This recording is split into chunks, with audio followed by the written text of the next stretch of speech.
Assalamualaikum warahmatullahi wabarakatuh. Kita lanjutkan lagi kajian kita yang pada saat ini kita pada sebuah kajian, sebuah risalah yang berjudul Sikap Istiqomah, yang ini diuraikan oleh Mulyono.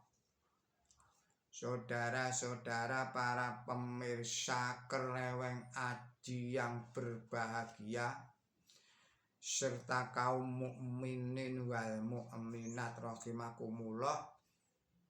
Assalamualaikum warahmatullahi wabarakatuh. Sebelum saya lanjutkan risalah ini terlebih dahulu, sekali lagi karena ini adalah dalam suasana hari ulang tahun saudara-saudara kita yang tergabung di dalam jamaah Nahdlatul Ulama. Ini adalah ulang tahun Nahdlatul Ulama yang ke-100.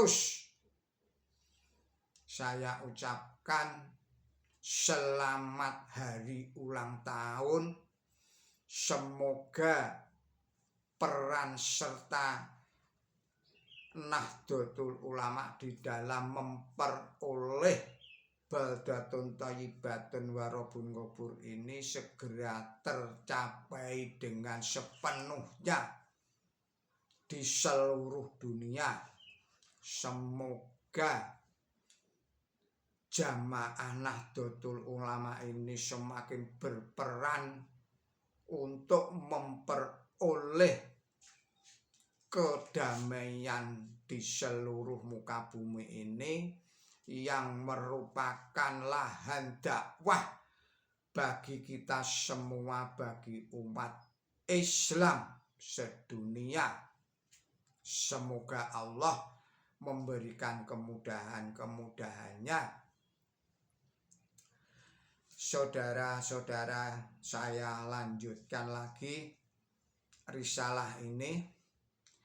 Dalam konteks kajian ini, kalimat itu, kalimat pimpinan atau petunjuk dan jalan lurus atau jalan yang benar, yang merupakan terjemahan dari kata Shiratal Mustaqim atau kata-kata dari kata istiqomah tadi itu, yang merupakan pimpinan atau petunjuk atau jalan yang benar,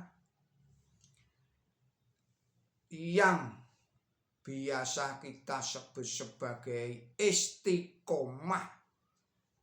Pembahasannya adalah sebagai berikut. Yang pertama tentang pimpinan. Pimpinan bagi manusia secara jasmaniah adalah sebagai hukum-hukum alam, sebagai sunatullah. Sedangkan dalam bidang rohani atau kerohanian adalah sebagai wahyu, atau yang pada sekarang ini untuk menghindari kesalahpahaman, selain wahyu saya katakan sebagai ilham atau kabar baik atau impian yang benar. Oleh karena wahyu di dalam hal ini telah disepakati secara umum, yang dimaksud adalah wahyu nubuwah atau wahyu kenabian. Sehingga kalau membicarakan wahyu, orang tentu memahami sebagai wahyu Allah Subhanahu wa Ta'ala yang telah diturunkan secara sempurna kepada Nabi suci Muhammad Shallallahu Alaihi Wasallam, yang terangkum secara sempurna di dalam Al-Quran suci. Yang ini adalah merupakan petunjuk yang menjadi sumber utama bagi seluruh ajaran dan syariat agama Islam. Ini adalah wahyu yang tersurat, yang terkumpul, tersimpul di dalam wahyu yang kita sebut sebagai Al-Quran suci. Sedangkan hukum-hukum alam atau sunatullah itu adalah kalam ilahi yang terbabar, yang tersirat di alam semesta ini. Manusia tercipta bukan atas kehendaknya manusia itu sendiri, melainkan atas kehendak dan inisiatif Allah Subhanahu wa Ta'ala sendiri, antara lain sebagai perwujudan dari sifat rububiyah dan rahmaniyahnya. Saudara-saudara para pemirsa Kereweng Aji Channel yang berbahagia, serta kaum muslimin wal muslimat rahimakumullah, bahwa hidup manusia hanyalah satu fase dari keseluruhan proses penciptaan atau evolusi dari keadaan yang sangat sederhana ke tingkat kesempurnaan, baik di bidang jasmaninya maupun di bidang rohaninya. Dan untuk mencapai pada puncak kesempurnaannya, manusia harus melalui suatu jalan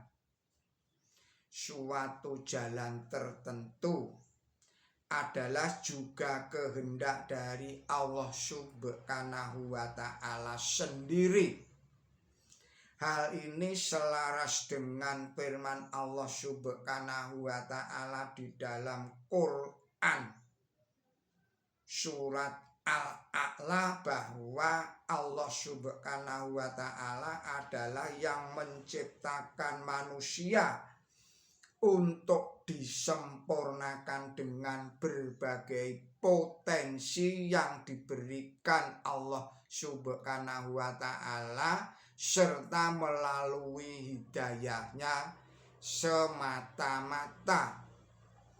Secara fisik, secara jasmaniah, pimpinan Allah Subhanahu wa Ta'ala itu adalah terbabarnya, terciptanya alam semesta yang berisi benda-benda dan hukum-hukumnya atau sunnah-sunnahnya Allah itu. Sedangkan secara rohaniah, pimpinan itu adalah firman-firman Allah Subhanahu wa Ta'ala atau wahyu yang sekarang ini berbentuk ilham, berbentuk ru'yah, berbentuk impian yang baik, berbentuk kasyaf, dan lain sebagainya. Oleh karena itu, sekalipun Al-Quran suci sering berbicara persoalan-persoalan fisikal atau persoalan-persoalan jasmaniah, Misalnya tentang penciptaan alam semesta ini, hukum-hukum yang berlaku di alam fisik, alam jasmaniah, proses penciptaan manusia dan yang lain-lainnya boleh jadi hanya dimaksudkan sebagai gambaran atau contoh yang dapat disaksikan atau dirasakan oleh indera panca indera kita secara jasmaniah, secara fisik sebagai manusia.